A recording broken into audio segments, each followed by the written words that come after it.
Tonight you had 22 saves. It's a pretty good way to put an end to the losing streak, would you say? Good Definitely. You know, we needed to find a way to win a game, and you know, we took 20 penalties, but it was one of those things we stuck to and found a way to win. Yeah, speaking of that, you know, you guys find yourselves, I think it was 9 times tonight. Lately, it's been a little bit like that. It's stating me, obviously, that puts more pressure on you. With more shots coming your way, are you one of those goalies that kind of thrives under that? Do you kind of like that type of pressure coming at you? Yeah, you know, it's like the happy medium, right? You know, you accept the role. You know you got to be big, and you know the team needs it. But at the same time, you know that the more penalties we take, you know, we're shooting ourselves in the foot. Yeah. So we got to play smart hockey. You know, the more we're playing 5-on-5, the more chance we have to score goals. So it's one of those things when when the team is having an off night, we're taking too many penalties. You know, I definitely enjoy the moment and thrive in it for sure. Speaking of the penalty kill, I think they're about 90% effective this season so far. What type of things? I mean, is it as simple as them limiting the number of shots coming at you? Like, what are some of the things that they do that make your job easier? I think the biggest thing is, you know, like let me see pucks. You know, have a defensive battle in front. Like it's one of the things. The D-men are pretty good in this league, getting pucks in the net, and you know sometimes it's hard to see through traffic. So you got to battle and just compete. And as long as I can see the first shot, you know I'm going to stop it. And then those guys just battling, cleaning and rebounds out is kind of what I asked for.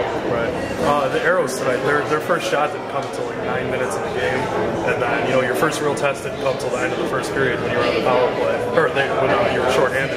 Yeah. Does that throw your rhythm off at all? I mean, having to wait that long? Yeah, it's one of those things, I guess. Lately, as of late, we've been kind of haven't given up a ton of shots, but when we have, it's been like some quality chances. Where I thought tonight we really, stayed well to our structure and kept things to the outside. You know, I've played in so many different games, and just over my career, the experienced games where you've had low shots, and you have games where you get 40, 50 shots, right? So you kind of learn to you just mentally stay in it, stay focused. Sometimes it's a little tougher, especially when things aren't going well. You want to kind of feel the puck and get going, but we battled hard, and the first shots I did see were kind of from the outside, and I kind of got in the rhythm early and went from there. With this being the first meeting of the season between you guys, is there some sort of any little extra preparation that you go through once you're seeing a new fresh team for the first time? Yeah, I think so. You like to get a feel for the players, right? We've we played them last year, and you play enough in this league, you kind of get a feel for guys.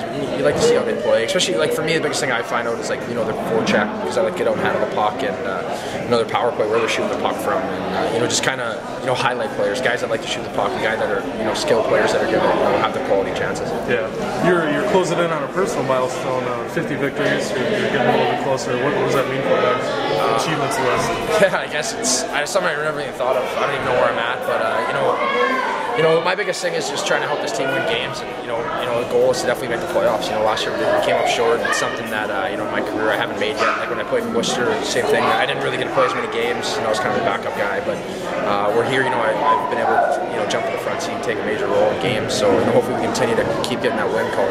Yeah. Have you? I mean, do you set any personal goals for yourself? Like at the start of the season? Yeah. I have some stuff like just statistically like where I want to be at, but I try not to get too involved with statistics and that. I kind of just battle it. But winning hockey games is the main thing. If you get wins, the rest will kind of take care of itself. I feel like in my career. You always hear about how goaltenders are a little bit out there. They're kind of in their own world. Yeah. Do you notice that you have any eccentricities about yourself before the game, after the game? Nothing too crazy. After the game, I'm more relaxed. I'm just kind of enjoy it. Well, I guess I can be a little bit quieter if we lose and I didn't have a great night, but that's just because I expect to win every night. I guess before the game, I kind of keep to myself, and I have a specific set of routines I go through. But other than that, I'm pretty run of the mill. Now, growing up, what goaltender would you say that you admired the most? Trying to emulate? I guess I always liked Marty Brodeur, just the way he was kind of like a street hockey goalie, and that was kind of my style. I was just always a compete, athletic guy, and then when I got to college, I kind of learned technique and had to kind of evolve there. And then the other guy I really liked was Marc-Andre Fleury. I think that's something now where I would be more similar to, just the way I like I'm on my pads a lot, pushing around and stuff. So. How about now? Still the same guys? Yeah, same thing. I guess now I kind of just watch everybody, and I try to see things that guys have in their game where I could use to incorporate into my game, because you always got to keep developing, right? Like there's a reason why I haven't made the jump to the NHL yet, and I have to continue to develop and keep getting better, and that's something I recognize and something I work hard at doing. Any chance it will develop into a Ron Hextall? I don't know.